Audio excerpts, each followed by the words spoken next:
দেশের ১,৬৩৪ কিলোমিটার দৈর্ঘ্যের ৩৭৬টি খাল খনন, পুনর্খনন, সংস্কার করা হবে অতি দরিদ্রদের কর্মসংস্থানের টাকায়। এই কাজের ৪২১ কোটি টাকার যোগান দেবে দুর্যোগ ব্যবস্থাপনা অধিদপ্তর। পরিকল্পনা অনুযায়ী ৬৩ জেলার ২৪৯টি উপজেলায় এক বা একাধিক খাল খনন করা হবে। এই কর্মকাণ্ডটি আগামী বর্ষার আগেই সম্পূর্ণ করতে ১৫ দফার নির্দেশনা দিয়েছে সরকার।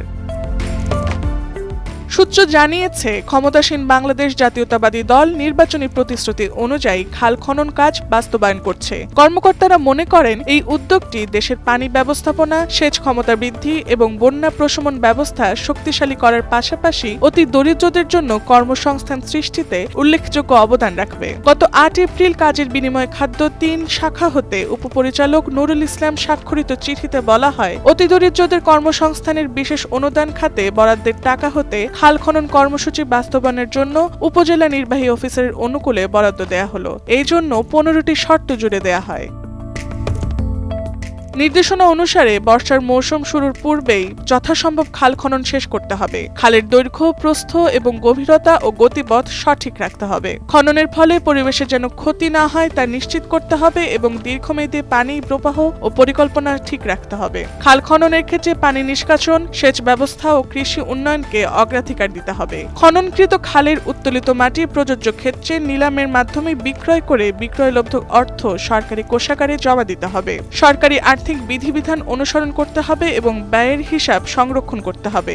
ইজিপিপি সংশোধিত নির্দেশিকা অনুযায়ী খাল খনন, পুনর্খনন, সংস্কার কার্যক্রম গ্রহণ করতে হবে। বরাদ্দকৃত অর্থ দ্বারা যে পরিমাণ খাল খনন করা যাবে তার পূর্ণাঙ্গ প্রাক্কলন প্রস্তুতিপূর্বক জেলা কর্ণধার কমিটির অনুমোদন সাপেক্ষে এই অর্থ ব্যয় করাতে হবে। প্রকল্প গ্রহণের ক্ষেত্রে অন্যান্য মন্ত্রণালয়ের সাথে দ্বৈততা পরিহার করতে হবে। এক খাতের টাকা অন্য খাতে ব্যয় করা যাবে না এবং অব্যয়িত অর্থ সরকারি কোষাগারে জমা দিতে হবে। প্রকল্প দৃষ্টিনন্দন করার জন্য খালের দুই পারে বৃক্ষরোপণ করতে হবে। সমাপ্তি প্রতিবেদন যথাযথ কর্তৃপক্ষের নিকট প্রেরণ করতে হবে।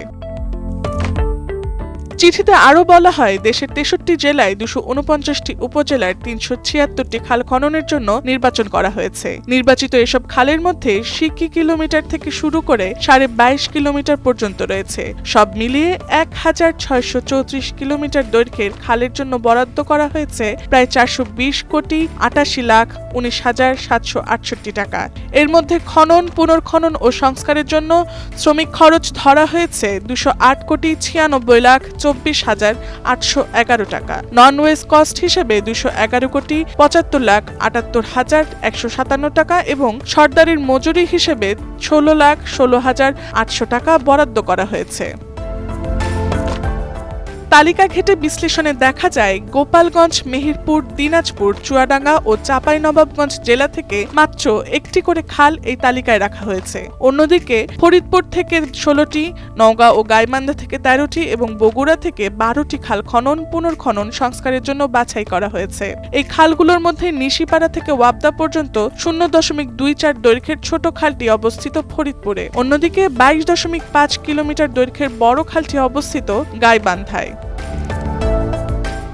এই প্রসঙ্গে দুর্যোগ ব্যবস্থাপনা অধিদপ্তরের মহাপরিচালক রেজাউনুর রহমান টাইমস টুডেকে বলেন, মন্ত্রণালয় এই খাল খননের অর্থ বরাদ্দ দিয়েছে। সরকারি নির্বাচনী প্রতিশ্রুতির আলোকেই খাল খনন কর্মসূচি বাস্তবায়িত হচ্ছে। আর এখানে অতি দরিদ্ররাই কাজ করবে। তাদের কর্মসংস্থান তো হচ্ছেই, আর প্রকল্পগুলো তো এমনই যেন কাজের মন্দা সময়ে অতি দরিদ্ররা কাজ করতে পারে।